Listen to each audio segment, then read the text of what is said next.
what was the first second in your life when you heard name Kafka and how it influenced your life?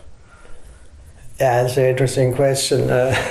For most people, including myself, meeting Kafka is not like something like a disaster like 9/11. I think we all still remember exactly where we were when the planes flew into the Twin Towers. But when you meet Kafka first, don't necessarily remember it. I imagine I had to read his stories in school, in high school, like most of us. But I do remember when I got infatuated with Kafka, and that was much later in a very cold winter in Boston, Massachusetts, when I was at Harvard, and I was preparing a habilitation thesis in German literature, and I actually was trying to build a thesis with Austrian authors like Bloch and Musil and Welch, and including Kafka, about life curves, like success curves, professional curves, financial curves, the ups and downs in modern life, because we live, as sociologists say, we live in curve landscapes. And I've been reading Musil and Thomas Mann and Bloch, and then I read Kafka, and it struck me. I thought, wow, all his characters, they move in these curves. They want to rise, they think about the curves, how to get a career, how to get a job, how to improve, and then they go down again. Something happens to them. So why is that? And I got interested in his job life, and I got interested in his insurance job, which is about the development of accident curves in industries and how to keep the accident curves flat and the spending curves flat and all that. And yeah, I started to research his work and life as an insurance lawyer. And that's what brought me to digging out his office writings, his amtliche Schriften. And I worked together with Klaus Hermsdorf, the GDR East German scholar who started doing that in the 1960s without any theories. I had all the theories, Hermsdorf had the experience. We worked together as a great team, and we did a 2,000-page edition of Kafka's amtliche Schriften in Fischer Verlag. So that was in the 90s and 2000s. How your work, this amtliche Schriften, influence understanding of Kafka? I think it was quite impactful. We were surprised because, as I said, Hermsdorf did some of his already published official writings. He republished them in the 1960s. Not much happened, but this very comprehensive and well-commented edition, it made a big splash. So there were a lot of reviews, all of them positive. And then Princeton Press got interested, and we did an English translation with Stanley Korngold from Princeton, which came out in 2008 in Princeton Press. It won some science book awards in the US. And then we can say quite a number of younger scholars got interested in this area of research, connection between statistics, industrial technology, probabilistics, and Kafka's work, because all of these Kafka stories are full of accidents. The bug, the traveler, the merchant who wakes up as a bug, the monkey, the ape who gets caught in a cage, Joseph K. in the trial who is suddenly arrested. It's always the accident situation. You live your normal life, suddenly, bang, something happens, something you could not even think of, and you're in a completely new situation, like an injured worker. Now you have that injury, you have a damage, something is wrong, and you have to claim your damage. So all these Kafka heroes, they're always facing an institution. K talks to the ethic courts, the monkey, the ape, Rotpeter, he talks to the academy, Gregor Samsa, the bug, he talks through the door to his boss, to the company guy, and tries to explain the situation. So they all have a damage, they're all getting damaged suddenly, and they cannot claim their damage properly. They never get really reimbursed. So that's the accidental fate of all of Kafka's heroes, down to the castle when the K cannot prove he's actually a land surveyor, and he's also facing the castle authorities. So it's the individual versus the institution after something bad happens to the individual. Basically, the experience of the 20th century in a nutshell. I think that's why Kafka has been so attractive and why his work is hot even at his 100th death day, which the industry is celebrating currently. Can you describe the position of Kafka? Because I think that a lot of people understand that Kafka is some weird guy in some insurance business, which means that he's some clerk who administers something, but he was in a very strong position. Can you describe it? Kafka had studied law, and he wanted basically as a law doctorate, legal doctorate. He wanted a safe career in some state institution because he wanted to write. As we all know, since a young guy, Kafka wanted to be a writer, and he didn't want to earn his life by writing literature, as opposed to Max Brod, who was a professional poet, if you like. He wrote for journals, he was also a manager. Kafka didn't want to have anything to do with that. He wanted to write his literature all by himself and for himself. So he needed a safe job. He went to the Workmen's Accident Insurance Institute, the AUVA, Arbeiterunfallversicherungsanstalt for Bohemia in Prague. And there, he started as an assistant clerk, but very soon they found out, first of all, he can write very well. So they gave him all the public reports. He was their PR guy. And then his main job, his key job, because PR is not a job in an insurance institute, so his key job was to deal with the claims of factory owners against their the risk classification of their companies. So when a company is classified in a higher risk category, they have to pay a higher share of the wages they pay to the workers as an insurance fee. Their insurance premium goes up. So they always came up, the factory owners, with all kinds of reasons, very weird technological explanations why their company actually is not dangerous at all and the fees they pay are much too high. So Kafka had to push back these claims because they could protest against their classification, and then the Statthalterei, the Bohemian governor, he would then ask the insurance institute to give their opinion to these claims. So they had to push back these claims. And that was Kafka's job, so-called Rekursabteilung. Rekurs as an old Austrian word for claim, for protest, right? So he was working at the intersection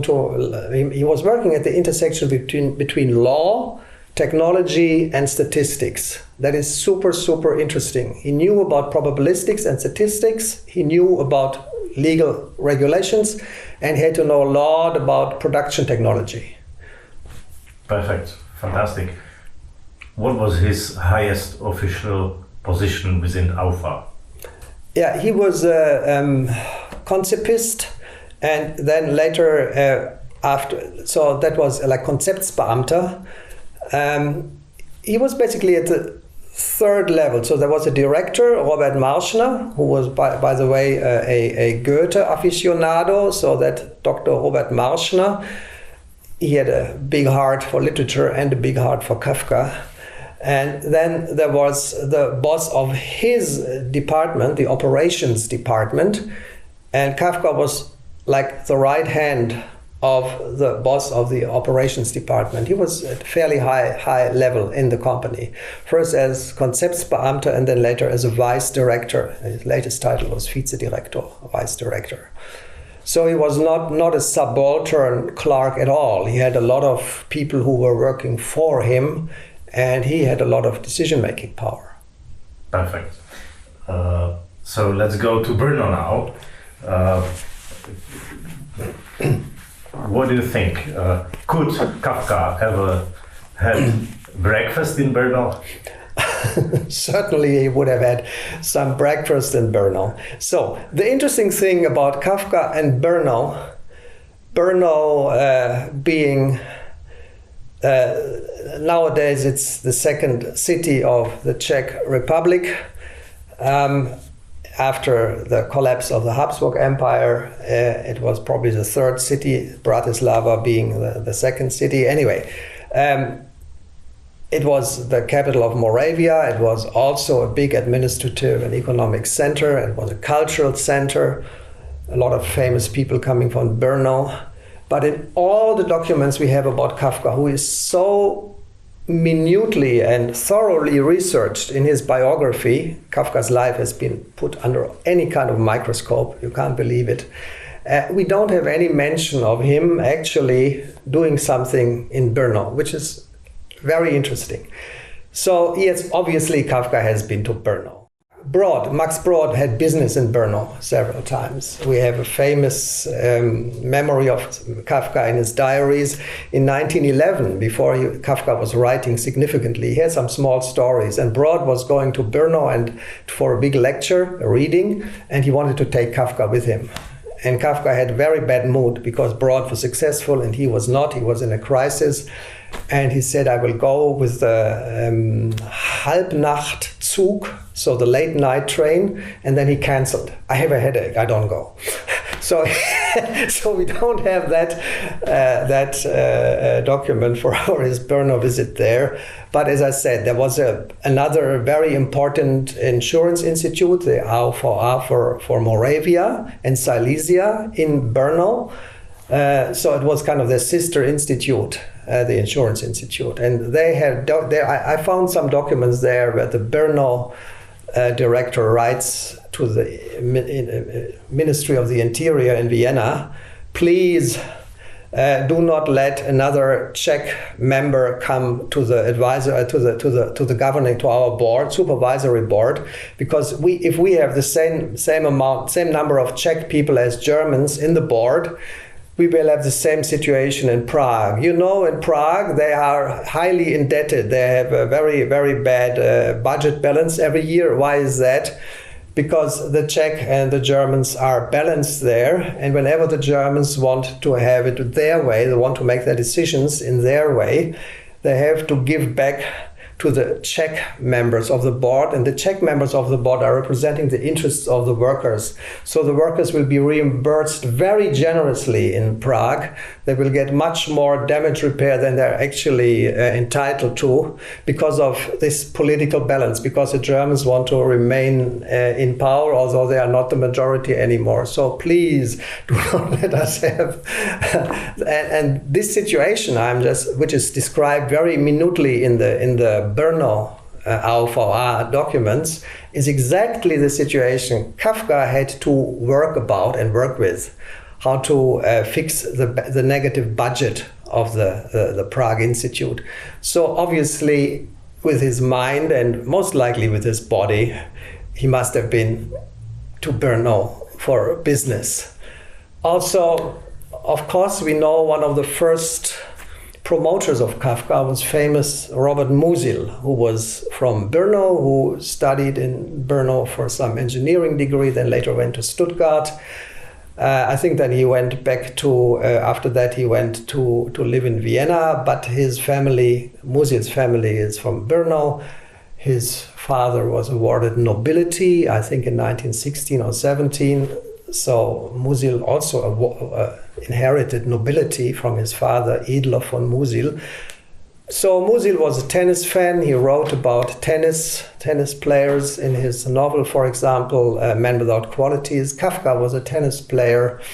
So I imagine, because Musil started promoting Kafka in a very aggressive and positive way after he became the editor of Neue Rundschau, the leading culture journal, in 1914.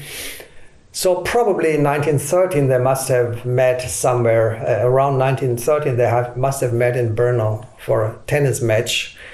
And I assume Kafka, being taller than Musil, would probably have won just by serving power. And that's why Musil had to start promoting him.